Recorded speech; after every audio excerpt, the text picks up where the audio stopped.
नमस्ते, मेरा नाम डॉक्टर कविता बंडवाल है।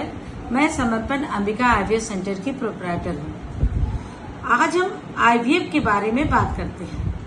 आईवीएफ हमेशा सुनने में आता है। क्या है आईवीएफ? आईवीएफ को टेस्ट टू बेबी भी कहते हैं। In vitro fertilisation. विट्रो मतलब आपके शरीर के बाहर और फाइबर मतलब अंदर।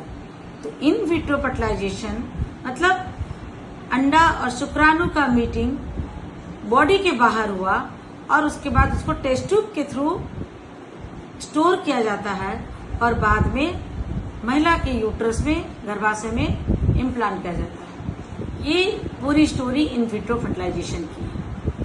आईवीएफ क्यों करते हैं, कब करते हैं, किस कंडीशन में करते हैं, पहले हम इसको समझते हैं। सबसे पहले अगर कोई महिला जो 20 वर्ष की अधिक की हो और अपने पति के साथ लगातार बिना किसी गर्भ निरोधक उपाय के रह रही हो और 1 साल तक वो गर्भधारण नहीं कर रही है तो उसे हम इनफर्टिलिटी कहेंगे। उसके बाद हम उसकी जांच करेंगे।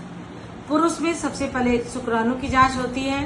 शुक्राणु का number, morphology, motility, progressive, forward, ये सारा को देख लेते हैं। उसका पीएच क्या है, उसका क्लॉटिंग टाइम क्या है, कोगुलेशन टाइम क्या है, ये सारा कुछ हम पुरुष के सीमेन में देखते हैं। अगर पुरुष का सीमेन काउंट नॉर्मल है, जो WHO के हिसाब से 16 मिलियन से अधिक हो, 4% से अधिक नॉर्मल मॉर्फोलॉजी हो, forward progressive mortality more than 50% हो, तो ये सब हम नॉर्मल सीमेन एनालिसिस में बोलेंगे।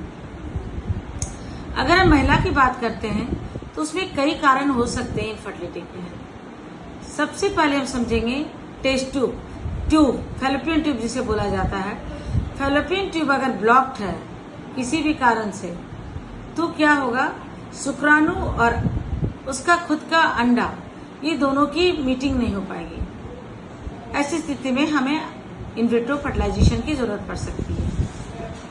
अगर ओवरी में अंडे कम है, आजकल क्या होते जा रहा है कि धीरे धीरे अंडों की संख्या कम हो रही है और बहुत कम उम्र में कई बार अंडे कम मिलते हैं। मुझे याद है भी पहली बार 29 साल की लड़की आई और उसका जब हमने अल्ट्रासाउंड के द्वारा अंडों की संख्या देखना चाहा तो मुझे बहुत कम मिले। जब मैंने उसे AMH एक एंटीमोलेरियल हार्मोन टेस्ट है, वो भी अंडों की संख्या दर्शाता है, तो उसमें भी काफी कम 0.1 मिला। वो लड़की बिल्कुल परेशान हो गई कि इतना कम उम्र में कैसे ये संभव है, और ये मिल रहा है। शायद वो रेडिएशन का इफेक्ट है, शायद वो खान पान का इफेक्ट है, लेकिन अभी महिलाओं में कम उम्र में ही ओवेरियन रिजर्व कम होते जा रहे हैं और जिस वजह से नॉर्मल वे में उन्हें प्रेगनेंसी नहीं हो रही है। इन महिलाओं को भी आईवीएफ की जरूरत पड़ सकती है।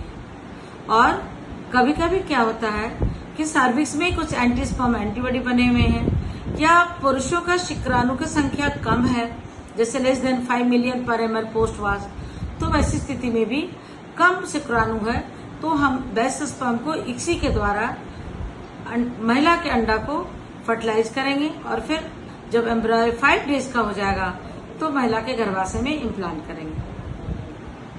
तो इस समय हम सबसे पहले महिला को महीने के दूसरे दिन बुलाते हैं। मासिक का दूसरा दिन बहुत ही इम्पोर्टेंट होता है क्योंकि ओवरी बिल्कुल क्वाइसेंट है, शांत अवस्था में, यूट्रस में कोई भी चीज एक्स्ट्रा नहीं दिखेगा।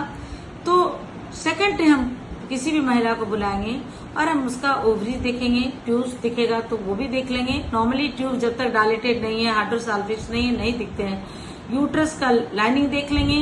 यूट्रस में किसी तरह का नॉर्मलीज है, सेप्टेट, बाइकॉर्नुएट या एडेजेंस है, आसरमैन सिंड्रोम या कोई पॉलिप है, फाइब्रॉइड है, ये सारा कुछ हम देख लेंगे। अगर सब कुछ नॉर्मल है तो फिर हम आईवीएफ की तैयारी करते हैं।